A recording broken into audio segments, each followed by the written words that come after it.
Hello everyone, welcome to wow class. आज के हम इस लेक्चर में class 10th autotrophic mode of nutrition and heterotrophic mode of nutrition पढ़ने वाले हैं। जैसा कि आप जानते हैं कि जो हमारा बायोलॉजी का इसके पहले का लेक्चर था उसमें मैंने आपको ऑटोट्रॉपिक न्यूट्रिशन का इंट्रोडक्शन दिया था। ऑटोट्रॉपिक न्यूट्रिशन का मतलब होता है कि ऐसा न्यूट्रिशन जो खुद से होता है। ठीक है, इसमें किसी अदर एनिमल्स की या अदर ऑर्गेनिज्म की जरूरत नहीं पड़ती है। यहाँ पे ऑर्गेनिज्म जो कि ग्रीन प्लांट्स होते हैं, जैसे कि हमारे प्लांट्स और एल्गी जो ग्रीन कलर के होते हैं, जिनमें क्लोरोफिल पाया जाता है। ठीक है, मतलब उनमें ग्रीन पिगमेंट पाया जाता है जो सनलाइट को ट्रैप कर सकता है।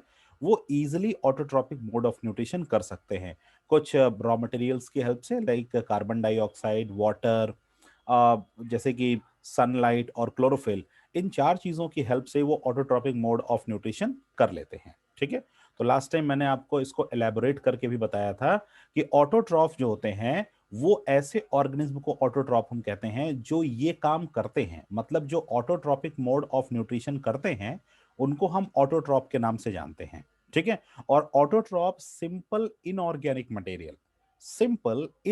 मटेरियल का यूज करते हैं और उसको कॉम्प्लेक्स हाई एनर्जी मॉलिक्यूल्स में कन्वर्ट करते हैं। ठीक है, देखो प्लांट का काम क्या है कि मान लीजिए कोई भी प्लांट है, एनी प्लांट। ठीक है, और प्लांट अगर फोटोसिंथेसिस परफॉर्म कर रहा है, फोटोसिंथेसिस परफॉर्म कर रहा है, तो वो क्या बनाएगा? ठीक है, वो बनाएगा यहां पे ग्लूकोज का फॉर्मेशन करेगा। ठीक है, क्या बनाएगा? ग्लूकोज का फॉर्मेशन करेगा। लेकिन अगर वो ग्लूकोज उसके पास एक्सेस में होगा तो वो उसको वेस्ट नहीं जाने देता, वो उसको स्टार्च के फॉर्म में, ठीक है, स्टार्च के फॉर्म में उसको कन्वर्ट कर लेता है। उसको क्या करता है? स्टार्च के फॉर्म में कन्वर्ट कर लेता है। मतलब जो भी उसके पास एनर्जी मॉलिक्यूल बनेगा वो उसको स्टार्च के फॉर्म में कन्वर्ट कर लेगा। और जब उसको स्टार्च के फॉर्म में कन्वर्ट कर लेगा तो उसको स्टोर कर लेगा लीफ में, उसको लीफ में स्टोर कर लेगा as a future food. Leaf में जैसे ही स्टोर करेगा वो क्या कहा जाएगा? Future food. और आप जानते हैं कि autotrophic mode of nutrition mainly based होता है सनलाइट पे। ठीक है, अगर सनलाइट है तो ऑटोट्रॉपिक मोड ऑफ न्यूट्रिशन होगा, अगर सनलाइट नहीं है तो ऑटोट्रॉपिक मोड ऑफ न्यूट्रिशन नहीं होगा। ठीक है, तो अगर ऑटोट्रॉपिक मोड ऑफ न्यूट्रिशन होगा मतलब सनलाइट है, तभी प्लांट खाना बना सकता है, नहीं तो खाना नहीं बना सकता। तभी खाना बना पाएगा, तभी तो वो फोटोसिंथेसिस कर पाएगा, नहीं तो फोटोसिंथेसिस की प्रोसेस होगी ही नहीं। अगर फोटोसिंथेसिस की प्रोसेस नहीं होगी तो प्लांट मर जाएगा।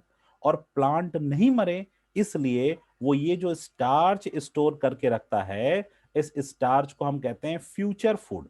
जब सनलाइट प्रेजेंट नहीं होती है तो इसी स्टार्च को ये ग्लूकोज में कन्वर्ट करके एनर्जी लेता रहता है। ठीक है, और उसको स्टोर कहां करता है? लीफ में स्टोर करता है। ठीक है, तो मान लीजिए अगर हम एक स्टेटमेंट इस पे कहना चाहें तो स्टेटमेंट हम ये कहेंगे कि ऑटोट्रॉपिक न्यूट्रिशन, ध्यान सुनिएगा, autotrophic nutrition is is fulfilled by the process by the process by which autotrophs take in carbon dioxide and H2O and convert these into carbohydrates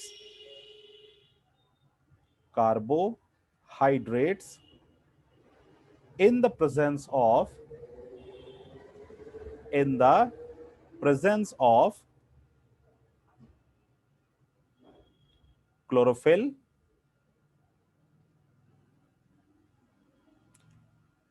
sunlight, is called photosynthesis, is called photosynthesis। ठीक है, यहां पे autotrophic mode of nutrition किसके through perform किया जाता है? Autotrophs के through. किसकी हेल्प से? कार्बन डाइऑक्साइड और वाटर की हेल्प से। कार्बन डाइऑक्साइड और वाटर को ये कार्बोहाइड्रेट्स में कन्वर्ट करते हैं, किसकी प्रेजेंस में? क्लोरोफिल और सनलाइट की प्रेजेंस में। और इस प्रोसेस को हम कहते हैं फोटोसिंथेसिस। ठीक है, फोटो का मतलब होता है लाइट, ठीक है, और सिंथेसिस वर्ड प्रिपरेशन के लिए आता है या प्रिपेयर के लिए आता है। ठीक है, लाइट की हेल्प से कुछ प्रिपेयर करना, ठीक है, लाइट की हेल्प से एक सब्सटेंस को दूसरे सब्सटेंस में कन्वर्ट करना, इनऑर्गेनिक मॉलिक्यूल्स को हाई एनर्जी मॉलिक्यूल में कन्वर्ट करना, जिसको हम कहते हैं कार्बोहाइड्रेट्स।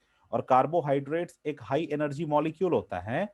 तो इसकी हेल्प से कार्बन डाइऑक्साइड, वाटर, सनलाइट और क्लोरोफिल की हेल्प से ये प्रोसेस कंप्लीट हो पाती है। ठीक है, और अगर इसका जैसे रिएक्शन हम लिखना चाहें तो रिएक्शन क्या लिखेंगे? 6CO2 plus 12H2O, it gives sunlight की हेल्प से और क्लोरोफिल की हेल्प से, क्लोरोफिल की हेल्प से तो बनेगा C6H12O6 plus 6O2 plus 6H2O। इतनी सारी चीजें यहां पे फॉर्म होती हैं। ठीक है, देखिए एक बात और याद रखिएगा, ये जो सनलाइट और क्लोरोफिल मतलब जो भी चीजें एरो के ऊपर लिखी जाती हैं उनको हम कैटलिस्ट कहते हैं। क्या कहते हैं? कैटलिस्ट कहते हैं। कैटलिस्ट का मतलब ये होता है कि ऐसे कोई सब्सटेंस जो रेट ऑफ रिएक्शन को या तो बढ़ा देते हैं या रेट ऑफ रिएक्शन को घटा देते हैं या रेट ऑफ रिएक्शन को परफॉर्म होने में हेल्प करते हैं, लेकिन वो कभी भी प्रोडक्ट में इन्वॉल्व नहीं होते। ठीक है, क्लोरोफिल और सनलाइट का इन्वॉल्वमेंट आपको प्रोडक्ट में नहीं दिखेगा। ठीक है, जो भी यहाँ पे पार्टिकल्स बन रहे हैं, जैसे ग्लूकोज बन रहा है, ऑक्सीजन बन रहा है या वाटर बन रहा है, ये सब इन्हीं दोनों की वजह से बन रहे हैं। और सनलाइट और क्लोरोफिल वहां पे अपना योगदान दिखा रहे हैं, यूजफुल है, ये वहां पे हेल्प कर रहे हैं इस रेट ऑफ रिएक्शन के होने में। इस रिएक्शन को कंप्लीट कराने में सनलाइट और क्लोरोफिल का पूरी तरह से यहाँ पे रोल है।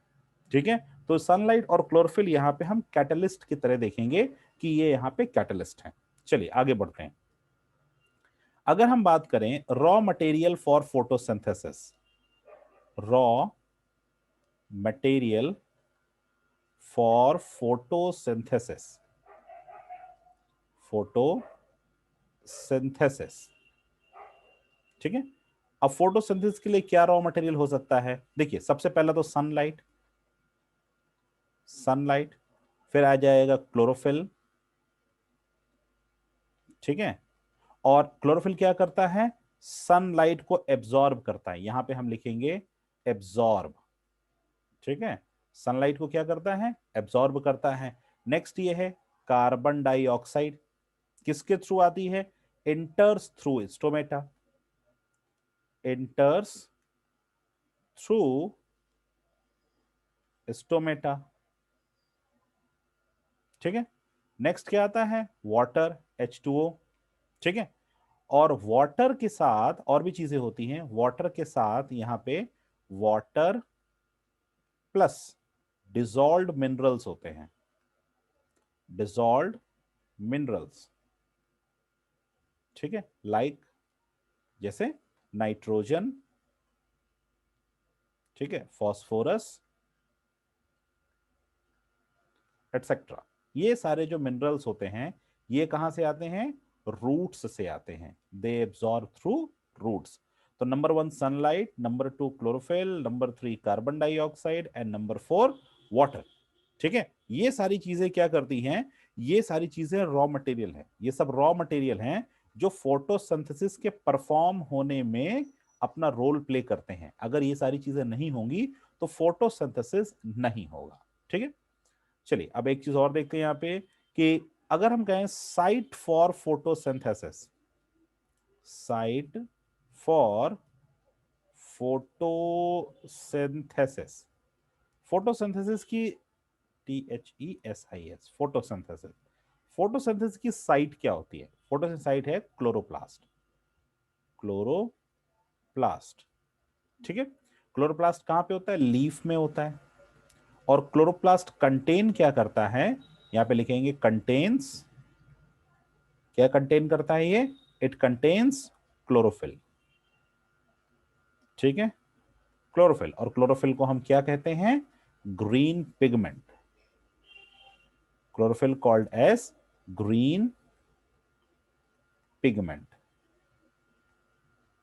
ठीक है, काफी ज्यादा लाइट हो गया, थोड़ा सा डार्क कर लेते हैं।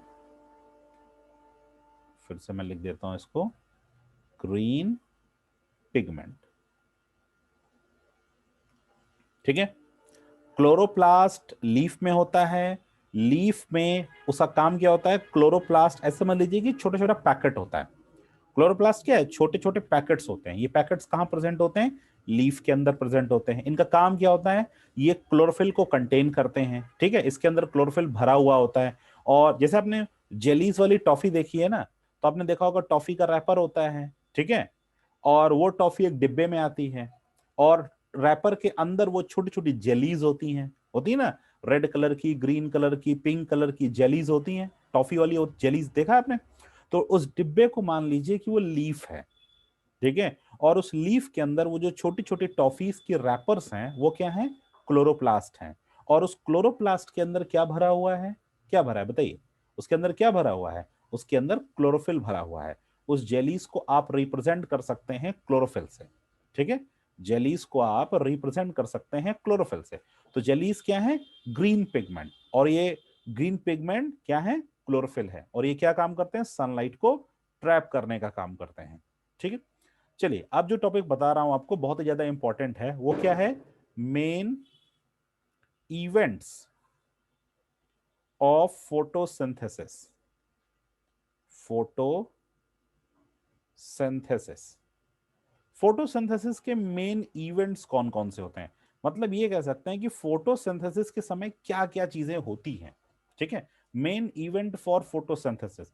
तो सबसे पहला मेन इवेंट होता है absorption, absorption of light, energy by chlorophyll. ठीक है, light energy, absorption of light energy by chlorophyll. ठीक है, जो सनलाइट होती है उसका एब्जॉर्प्शन होता है। कैसे एब्जॉर्प्शन होता है? क्लोरोफिल की हेल्प से उसका एब्जॉर्प्शन होता है। ठीक है, सनलाइट जो सन रेज आती हैं उसका एब्जॉर्प्शन क्लोरोफिल की हेल्प से होता है। Number 2, conversion of, conversion, second point बहुत ज्यादा इंपॉर्टेंट है, ध्यान से देखिए, मैं स्टार बना रहा हूं। Conversion of light energy into chemical energy, chemical energy plus splitting of, splitting का मतलब क्या? Breaking, breaking of water into H2 and O2। ठीक है, अगर हम इसको शॉर्ट फॉर्म में देखें तो क्या होगा? लाइट एनर्जी प्लस ब्रेकिंग, क्या? ब्रेकिंग किसका? पानी का। किसमें? H2 प्लस O2 में। ठीक है, लाइट एनर्जी की हेल्प से पानी टूटता है।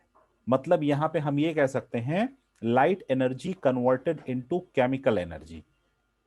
ठीक है, केमिकल एनर्जी, लाइट एनर्जी किस में कन्वर्ट होती है? केमिकल एनर्जी में। Convert into, convert into chemical energy. Light energy chemical energy में चेंज होती है। क्यों हम ऐसा कहते हैं केमिकल एनर्जी में चेंज हो रही है? क्योंकि लाइट एनर्जी वाटर मॉलिक्यूल्स को तोड़ने में हेल्प करती है। और वाटर मॉलिक्यूल्स को जब तोड़ती है तो हाइड्रोजन में और ऑक्सीजन में ये चेंज हो जाता है।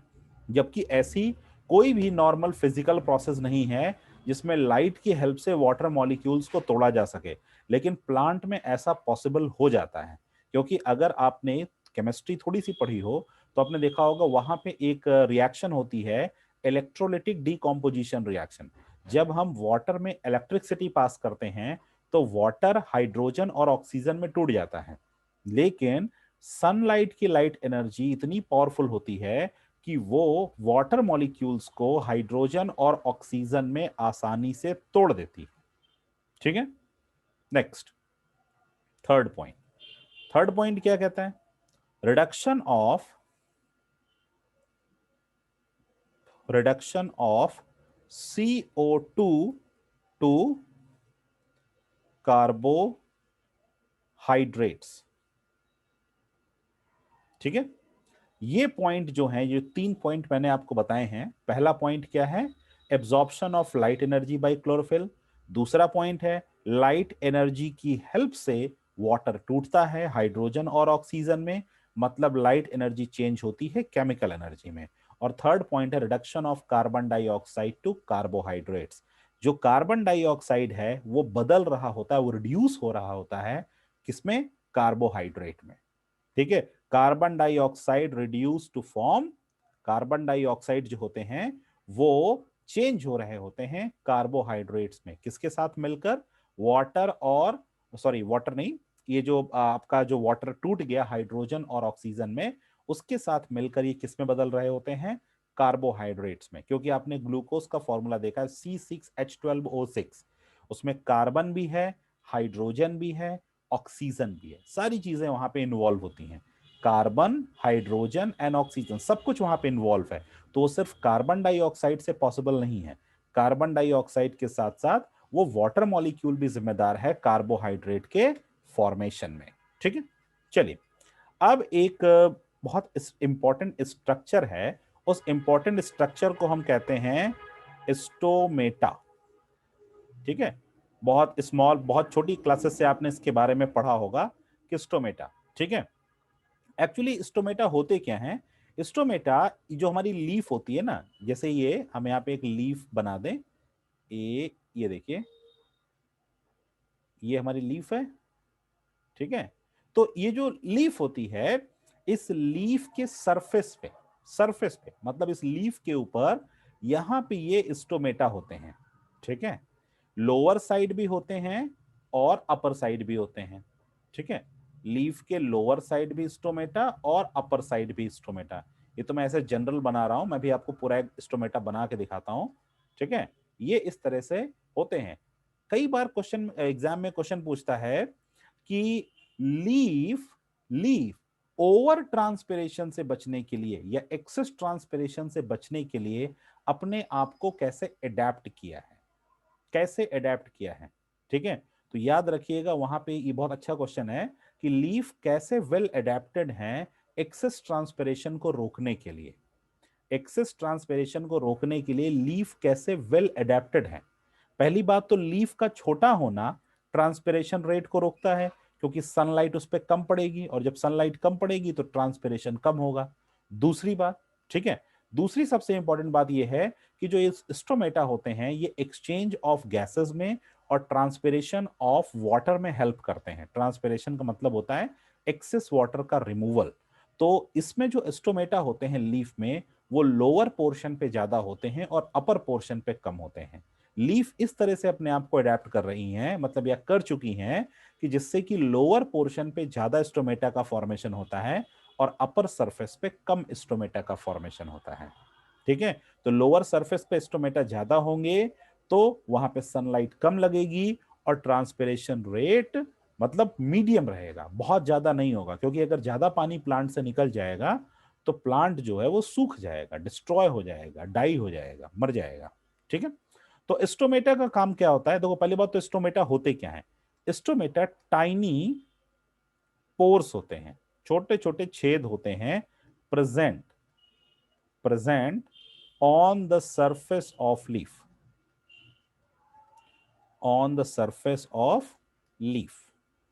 ठीक है, छोटे छोटे पोर्स होते हैं जो लीफ की सरफेस पे प्रेजेंट होते हैं, लेकिन याद रखिएगा लीफ के लोअर सरफेस पे ज्यादा स्टोमेटा होते हैं। ठीक है, चलिए भाई स्टोमेटा बना के देखते हैं कि स्टोमेटा दिखता कैसे है।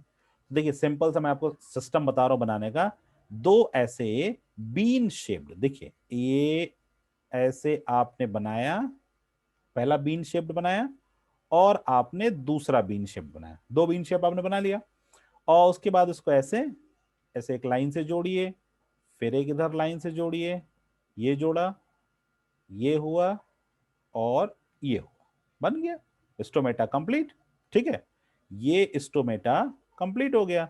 इसमें आप चाहें तो एक लेयर ऐसे और बना सकते हैं, एक ऐसे अदर लेयर और बना सकते हैं इसमें। ठीक है, एग्जाम में जब भी आप डायग्राम बनाएं तो याद रखिएगा कि डायग्राम हमेशा पेंसिल से बनाइएगा, क्योंकि भाई देखिए अभी शुरुआती टाइम है डायग्राम बनाने का। लोग स्टूडेंट जो होते हैं 10th 12th में तो एक बहुत ज्यादा एक्सपर्ट, मतलब 11th 12th में बहुत ज्यादा एक्सपर्ट हो जाते हैं डायग्राम बनाते बनाते।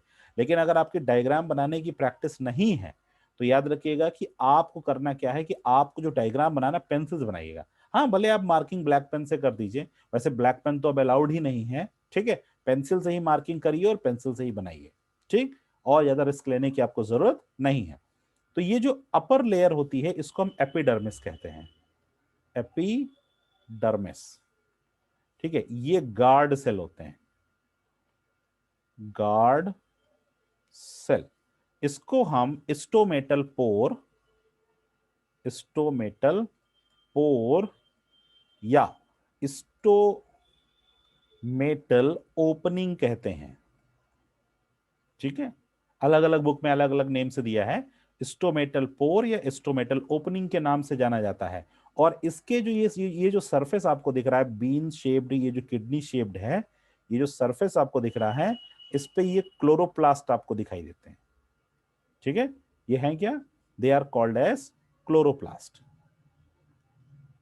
ठीक, they are called as chloroplast. ये क्लोरोप्लास्ट उस सरफेस पे दिखाई देते हैं, ये वहां पे क्लोरोप्लास्ट दिखते रहते हैं। ठीक है, तो ये स्टोमेटल पोर है, स्टोमेटल ओपनिंग भी आप कह सकते हैं। जो इसकी बाहर की जो ग्रीन वाली लेयर है, ये ग्रीन वाली लेयर एपिडर्मिस है। गार्ड सेल्स के ऊपर क्लोरोप्लास्ट लगे होते हैं, और जो छोटे छोटे डॉट डॉट लाइक स्ट्रक्चर दिख रहे हैं, ये जो सर्कुलर स्ट्रक्चर हैं, इनको हम क्लोरोप्लास्ट के नाम से जानते हैं। इसी के अंदर भरा होता है क्लोरोफिल। अब एक्चुअली जो स्टोमेटल पोर है इसका काम क्या होता है? ठीक, इसका काम ये होता है कि इसके अंदर कार्बन डाइऑक्साइड जाती है और यहां से निकलती है ऑक्सीजन। ठीक, और एक चीज और है, जब एक्सेस वाटर होता है तो यहां पे ट्रांसपिरेशन भी होता है, वाटर वेपर। ठीक है, वाटर वेपर। जैसे कि आपने एक बहुत छोटी क्लास में, आई थिंक 7th या 6th में आपने पढ़ा होगा कि अगर आप प्लांट की किसी एक पोर्शन को जिसमें पत्तियां लगी हो, उसको आप पॉलीथीन से 4-5 घंटे के लिए कवर कर दें और उसके बाद आप पॉलीथीन निकाल के देखें, तो आप देखेंगे कि पॉलीथीन के अंदर छोटे छोटे वाटर ड्रॉपलेट्स दिखते हैं। तो वाटर ड्रॉपलेट्स होते क्या हैं? वो ट्रांसपिरेशन के थ्रू आ रहा वाटर वेपर होता है। ठीक है, तो ये एक्सचेंज ऑफ गैसेस करते हैं, कार्बन डाइऑक्साइड लेते हैं, ऑक्सीजन छोड़ते हैं, और साथ में वाटर वेपर भी रिलीज करते रहते हैं। They also release water vapour. ठीक है, अब देखिए एक चीज और बता दें, यहीं पे सुन लीजिए, बहुत ही इंपॉर्टेंट है। डे टाइम में और नाइट टाइम में। ठीक है, नाइट टाइम, डे टाइम में जब दिन का समय होता है तो उस समय ट्रांसपीरेशन फास्ट होता है, transpiration, removal of excess water fast होता है। ठीक है, और नाइट टाइम में ट्रांसपीरेशन स्लो होता है। ठीक है, ट्रांसपीरेशन स्लो होता है। डे टाइम में ट्रांसपीरेशन फास्ट इसलिए होता है क्योंकि सनलाइट होता है, और नाइट टाइम में ट्रांसपीरेशन स्लो इसलिए होता है क्योंकि सनसेट होता है, उस समय सन होता ही नहीं, उस समय लाइट होती ही नहीं। लेकिन रात में ट्रांसपीरेशन होता है लेकिन बहुत कम होता है, 10 से 20%। लेकिन दिन में अगर 100% है तो रात में 10 से 20%, क्योंकि उस समय सनलाइट नहीं होती, देयर इज नो सनलाइट। ठीक है, तो जब सनलाइट नहीं होती, ट्रांसपीरेशन का रेट स्लो हो जाता है। तो ये जो स्टोमेटा होते हैं इनको हम जनरली कहते हैं स्टोमेटा क्लोज्ड, स्टोमेटा क्लोज्ड। कब स्टोमेटा क्लोज्ड? कब? नाइट टाइम में। ठीक है, और अगर हम कहें स्टोमेटा ओपन, स्टोमेटा ओपन, तो कब? ये डे टाइम में। एक्चुअली मैं आपको सच बताऊं कि नाइट टाइम में भी थोड़ा सा स्टोमेटा ओपन होता है, लेकिन डे टाइम के कंपैरिजन में बहुत रेयर, डे टाइम के कंपैरिजन में सिर्फ 10% ओपन होता है। क्यों ओपन होता है? क्योंकि नाइट टाइम में जब सनलाइट नहीं होता तो वाटर की एब्जॉर्प्शन प्रोसेस भी स्लो हो जाती है। भाई पानी खींचने की प्रोसेस भी स्लो हो जाएगी। जब पानी खींचने की प्रोसेस तेज होगी तो पानी निकलने की भी प्रोसेस तेज होगी। तो जब पानी निकल रहा होता है, पानी खींच रहा होता है डे टाइम में, तो ये जो गार्ड सेल्स हैं, देखिए मैं जिनको रेड से बना रहा हूं, ये जो गार्ड सेल्स हैं, ये guard cells maximum water absorb कर लेते हैं और फूल जाते हैं, थिक हो जाते हैं। ये पानी एब्जॉर्ब कर लेते हैं और ये फूल जाते हैं। ठीक है ना? ये सॉलो अप हो जाते हैं। ठीक है, ये स्वेल्स अप हो जाते हैं, ये फूल जाते हैं। और जब ये फूल जाते हैं तो इनके बीच का जो पोर होता है, स्टोमेटल पोर, वो पूरी तरह से खुल जाता है। ठीक है, लेकिन जब रात के समय ट्रांसपिरेशन रेट घट जाता है तो इनमें भी पानी का एब्जॉर्प्शन कम हो जाता है। और जब पानी का एब्जॉर्प्शन कम हो जाता है तो ये स्टोमेटा पोर, जो ये गार्ड सेल्स होते हैं, ये सिकुड़ जाते हैं। ठीक है ना, ये फ्लैसिड हो जाते हैं, ये सिकुड़ जाते हैं। और जब ये सिकुड़ जाते हैं तो स्टोमेटा पोर ऐसा लगता है कि जैसे कि बंद हो गया है। ठीक, लेकिन जनरली आप याद रखिएगा, ट्रांसपिरेशन रेट और एक्सचेंज ऑफ कार्बन डाइऑक्साइड और ऑक्सीजन ये कभी भी रुकता नहीं है। ठीक है, बट ये हो सकता है कि नाइट टाइम में ये 10 गुना कम हो जाता है। नाइट टाइम में ट्रांसपिरेशन 10% रह जाता है और डे टाइम में ट्रांसपिरेशन आपका 100% होता है। इसीलिए हम जनरली कहते हैं कि डे टाइम में स्टोमेटा ओपन होते हैं और नाइट टाइम में स्टोमेटा क्लोज होते हैं। ठीक है, डे टाइम में stomata open and night time में स्टोमेटा क्लोज। ठीक, चलिए अब एक बात और सुनिए। जब भी कभी ऑटोट्रॉपिक मोड ऑफ न्यूट्रिशन आए या फोटोसिंथेसिस आए तो डायग्राम जरूर बनाइएगा। डायग्राम कैसे बनाएंगे जनरली? देखिए, ये आपने, ये सरफेस है, ठीक है, ये ट्री है और ये ट्री की रूट्स हैं। प्लांट मान लीजिए, ट्री मान लीजिए, कुछ भी आप समझ लीजिए। ठीक है, ये यहां पे ये लीफ,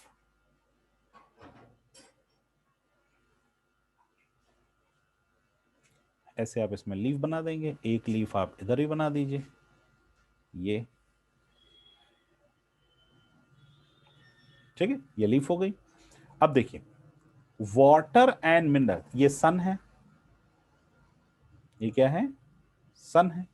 ठीक, और प्लांट में जो क्लोरोफिल होता है वो कहां पे होता है? ग्रीन पार्ट्स में होता है, चाहे वो कोई भी हो, चाहे स्टेम हो, चाहे रूट, सॉरी रूट नहीं, चाहे स्टेम हो, चाहे लीव्स हो, चाहे उनकी ब्रांचेस हो, कोई भी हो, कोई भी पार्ट हो, बस ग्रीन होना चाहिए, उसमें आपको वहां पे क्लोरोफिल देखने को मिलेगा। ग्रीन का मतलब ही क्लोरोफिल। तो यहाँ पे क्या है? एटमॉस्फेयर में कार्बन डाइऑक्साइड है। ठीक है, too much carbon dioxide, carbon dioxide, carbon dioxide. तो कार्बन डाइऑक्साइड कहां जा रही है? लीफ में जा रही है। ऐसे बनाएंगे एग्जाम में तो एग्जामिनर के ऊपर इंप्रेशन अच्छा पड़ेगा।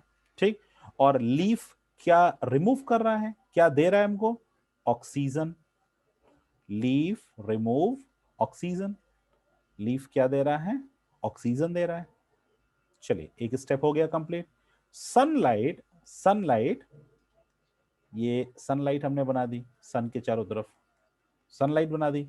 वाटर कहां होगा? वाटर कहां प्रेजेंट होगा? वाटर प्रेजेंट होगा रूट्स के पास, मिट्टी में वाटर होगा। तो ऐसे दिखाएंगे, देखिए, वाटर यहां से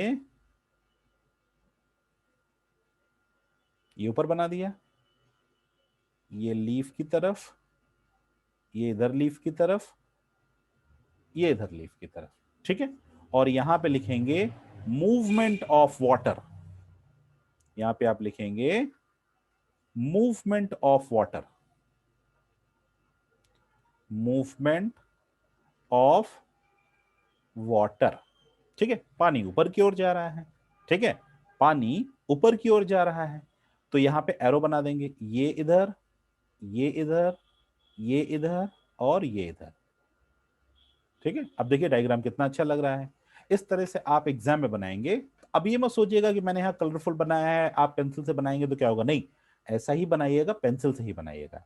पेंसिल से बनाएंगे तो एक ही कलर में बनेगा, अलग अलग कलर में तो बनेगा नहीं।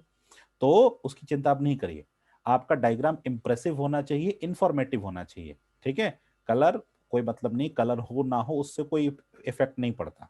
ठीक है, तो आप इस तरह से डायग्राम अपने एग्जाम में बनाएंगे। कार्बन डाइऑक्साइड लीफ के अंदर जाता हुआ और ऑक्सीजन लीफ से बाहर आता हुआ, सनलाइट सब पूरे प्लांट पे पड़ रही है, मूवमेंट ऑफ वाटर नीचे से ऊपर जा रहा है। ठीक है, अब देखिए यहां पे यहां पे यहां पे आप ऐसे एक बॉक्स बनाइएगा, उस बॉक्स में लिखिएगा स्टार्च, स्टार्च। ठीक है, यहां पे भी ऐसे एक बॉक्स बनाइएगा, उस बॉक्स में लिखिएगा स्टार्च। इधर भी एक बना दीजिएगा एक बॉक्स, स्टार्च। ठीक है, और यहां पे ऐसे कैरो बनाइएगा, इसमें यहां लिखिएगा फूड स्टोर्ड, फूड स्टोर्ड। ठीक है, स्टार्च के फॉर्म में फूड स्टोर होता है प्लांट में, स्टार्च के फॉर्म में प्लांट में फूड स्टोर होता है। ठीक है, और एक बात याद रखिएगा, लीफ में ही फूड बनता है और लीफ में ही फूड स्टोर होता है।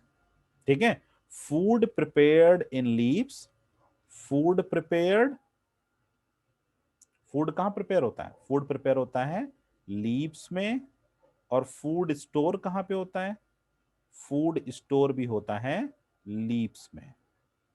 ठीक है, दोनों ही काम लीव्स में होता है, फूड स्टोर भी लीफ में होता है और फूड प्रिपेयर भी लीफ में होता है। ठीक, चलिए next, heterotrophic mode of nutrition.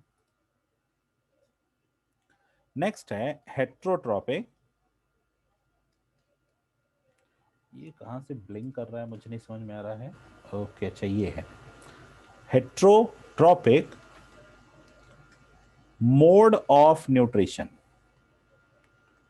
Mode of nutrition. ठीक है, हेट्रोट्रॉपिक न्यूट्रिशन ऐसा न्यूट्रिशन होता है जो अदर से आता है, अदर्स। ठीक है, ऐसा न्यूट्रिशन जो कहां से आता है, अदर से आता है। ठीक है, मतलब जैसे हम लोग क्या करते हैं, दूसरे पे डिपेंड रहते हैं, वो depend on others.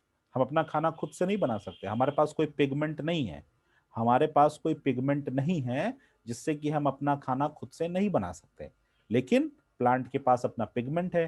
Plant as a producer, अगर हम कहें कि प्रोड्यूसर कौन है तो प्लांट है। अगर प्लांट ना हो तो कोई भी हेट्रोट्रॉपिक मोड ऑफ न्यूट्रिशन हो ही नहीं सकता। So plants are the primary source of food, plant हमारे सोर्स मतलब प्राइमरी सोर्स है फूड के। ठीक है, चलिए तो इसमें थ्री पार्ट्स होते हैं। हेट्रोट्रॉपिक न्यूट्रिशन का मतलब, hetero means nutrition, nutrition from others, from others. ठीक है, न्यूट्रिशन फ्रॉम अदर्स, इसका मतलब ये कह लें depend on others, depend on others. ठीक है, nutrition from other and depend on other. अब इसमें तीन पार्ट होते हैं हेट्रोट्रॉपिक, तीन मतलब तीन टाइप का होता है हेट्रोट्रॉपिक। नंबर वन होता है सैप्रोफिटिक, सैप्रोफिटिक। नंबर टू होता है पैरासिटिक, पैरासिटिक। और नंबर थ्री होता है होलोजोइक, होलोजोइक। ये एक मिनट, हाँ होलोजोइक। ठीक है, three mode of nutrition, saprophytic, parasitic and holozoic. अब ये होता क्या है, सैप्रोफिटिक का मतलब ऐसे ऑर्गेनिज्म जो dead and decaying organic matter पे फीड करते हैं, feed on dead and decaying organic matter, organic matter. ठीक है, जो सड़ी गली चीजों को खाते हैं, जो खराब हो रही चीजों को खाते हैं, डिस्ट्रॉय हो रही चीजों को खाते हैं, उसको हम कहते हैं feed on dead and decaying organic matter. जैसे फंजाई, फंजाई, फंजाई क्या करते हैं, सड़ी गली चीजों को खाते हैं, जो चीजें डिस्ट्रॉय हो रही होती हैं, जो चीजें सड़ रही होती हैं, उनको ये खाने का काम करते हैं। ठीक, नेक्स्ट आता है parasitic mode of nutrition. Parasitic mode of nutrition का मतलब होता है कि ये जो ऑर्गेनिज्म होते हैं, organism lives inside or outside, outside body। ठीक है, पैरासाइट केवल एनिमल्स में नहीं होते। पैरासाइट का मतलब होते हैं कि ऐसे ऑर्गेनिज्म जो बॉडी के अंदर रहकर फूड लें या बॉडी के बाहर रहकर फूड लें, ठीक है, मतलब किसी होस्ट बॉडी पे। अच्छा आप चलिए ये बताइए, हमारी बॉडी पे कौन पैरासाइट रहता है? कोई ऐसा पैरासाइट है जो हमारी बॉडी पे रहता है या हमारी बॉडी के अंदर रहता है? आपको पता है बाल में जू होती है ना, जिसको लाउस कहते हैं ना, बाल में जू होती है, लाउस। तो ये जो बाल में जू होती है कैसे न्यूट्रिशन करती है? Parasitic mode of nutrition, because they suck blood from our body, because they suck blood from our head. हमारे सिर से ब्लड को चूस लेती है, और जब ये सिर से ब्लड को चूसती है तो ये पैरासिटिक न्यूट्रिशन करते हैं, क्योंकि बॉडी पे रह रही है और बॉडी से न्यूट्रिशन भी कर रही है। वेरी इंटरेस्टिंग, अच्छी बात है। बॉडी के अंदर कौन रहता है? जो फार्मर्स होते हैं, जो किसान होते हैं, जो मिट्टी में काम करते हैं, या जो लोग गार्डन में काम करते हैं, अगर वो हाथ मतलब नहीं धोते ठीक से या प्रॉपरली हैंड वॉश नहीं करते, तो उसमें भी उनकी बॉडी में एस्केरिस हो सकते हैं। एस्केरिस, राउंड वॉर्म, ठीक है। और ये कहां रहता है? ये हमारी स्मॉल इंटेस्टाइन में रहता है, ठीक। तो ऐसे ऑर्गेनिज्म जो बॉडी के अंदर रहें या बॉडी के बाहर रहें और हमको पता भी ना चले और वो न्यूट्रिशन लेते रहें, तो उस कंडीशन में उसको हम क्या कहेंगे? They are called as parasites, ठीक है। They are called as parasite. जैसे एक प्लांट है, कोई भी ट्री, मान लीजिए कोई भी ट्री है, ट्री के ऊपर एक प्लांट होता है, ठीक है। ट्री के ऊपर क्या होता है? एक प्लांट होता है, और उस प्लांट का नाम है कस्कुटा रिफ्लेक्सा। कस्कुटा रिफ्लेक्सा, ठीक है। कस्कुटा रिफ्लेक्सा में सबसे खास बात यह होती है कि ये प्लांट बॉडी पे, मतलब होस्ट बॉडी पे अपना अधिकार जमा लेता है, पूरी प्लांट बॉडी को कवर कर लेता है,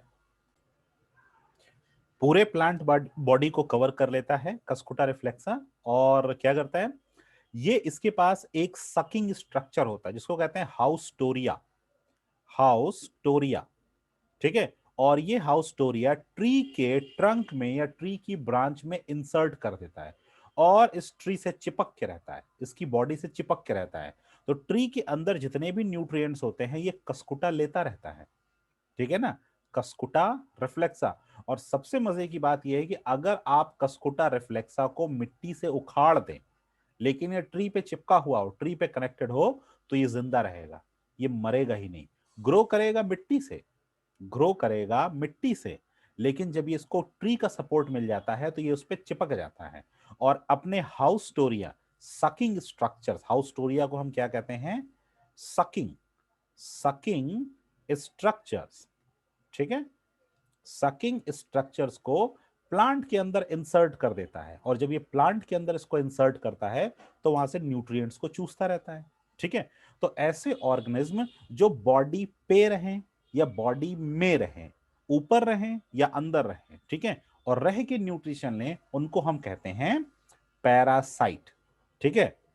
उनको क्या कहते हैं? पैरासाइट। और उनका मोड ऑफ न्यूट्रिशन क्या होता है? पैरासिटिक, ठीक है। जो ऑर्गेनिज्म होंगे उनको क्या कहेंगे? Saprophytes, saprophytes. पैरासिटिक जो करेंगे क्या कहेंगे उनको? पैरासाइट्स, ठीक है। और होलोजोइक में ऐसा कुछ नहीं होता। जो होलोजोइक मोड ऑफ न्यूट्रिशन करते हैं वो हम ही लोग हैं, ह्यूमन बींग्स मैन। तो यहां पे हम एग्जाम्पल लिख देते हैं। यहां पे एग्जाम्पल क्या होगा? जैसे कि एस्केरिस, एस्केरिस, लाइस, ठीक है। ये कस्कुटा, कस्कुटा, ठीक है। ये सारे ऑर्गेनिज्म क्या काम करते हैं? ये किसी की बॉडी पे रहकर या किसी की बॉडी में रहकर न्यूट्रिशन लेते रहते हैं। लास्ट आज के लिए, holozoic mode of nutrition. Holozoic mode of nutrition ऐसा न्यूट्रिशन होता है कि यहां पर जो ऑर्गेनिज्म होता है, organism take solid food, takes solid food और whole food, whole food and digest, and digest, ठीक है। जैसे हम लोग, ठीक है, जैसे हम लोग, मैं यहां पे एक लाइन बना दे रहा हूं, नहीं तो आप भूल जाएंगे शायद, फिर आपको दिक्कत होगी। हाँ, ये देखिए हम लोगों का न्यूट्रिशन क्या है, देखिए सैप्रोफिटिक और पैरासिटिक पहले देख लीजिए। सैप्रोफिटिक और पैरासिटिक में किसी भी तरह की डाइजेशन की जरूरत नहीं पड़ती, मतलब ये पहले से ही डाइजेस्टेड फूड लेते हैं, ये पहले से ही डाइजेस्टेड फूड लेते हैं। जैसे फंजाई हो गया तो वो dead and decaying organic matter से इंपॉर्टेंट सब्सटेंसेस को चूस लेता है, इंपॉर्टेंट सब्सटेंसेस को एब्जॉर्ब कर लेता है वाटर के थ्रू।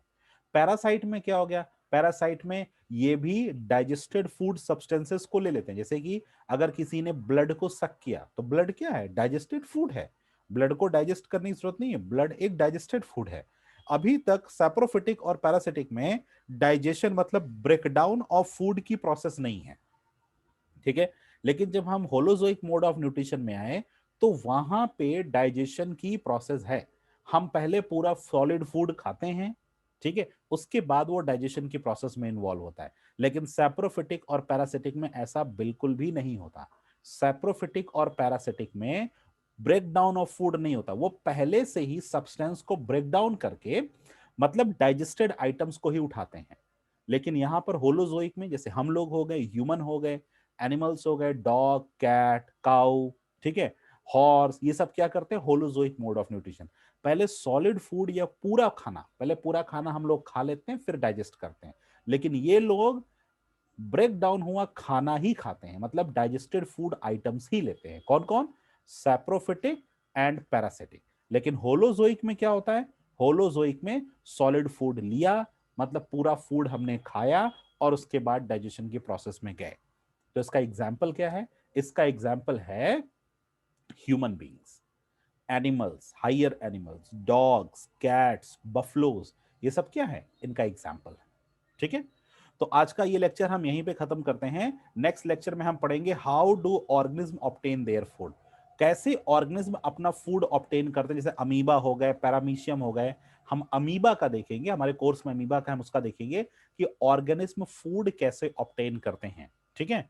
लेक्चर को बार बार देखिए, एक नहीं दो तीन बार देखिए, इसलिए मैं बहुत बड़े लेक्चर्स नहीं बनाता, 40 मिनट्स के मैक्सिमम लेक्चर होते हैं, उनको आप ध्यान से देखिए। अगर आप मेरे साथ 40 मिनट्स पढ़ रहे हैं तो बहुत अच्छी बात है, आपका रिजल्ट बहुत ही अच्छा होगा, ठीक है। और हाँ, एक और बहुत ही खुशी की बात है कि हम लोग एक वीक के अंदर 100 सब्सक्राइबर क्रॉस करने वाले हैं। We are nearly touching 100 subscriber. So thanks to all of you, पूरे दिल से आपको थैंक्स। लेकिन मुझे ये तब बहुत अच्छा लगेगा जब आप हमारे साथ कंसिस्टेंट जुड़े रहेंगे और पढ़ाई करते रहेंगे, ठीक है।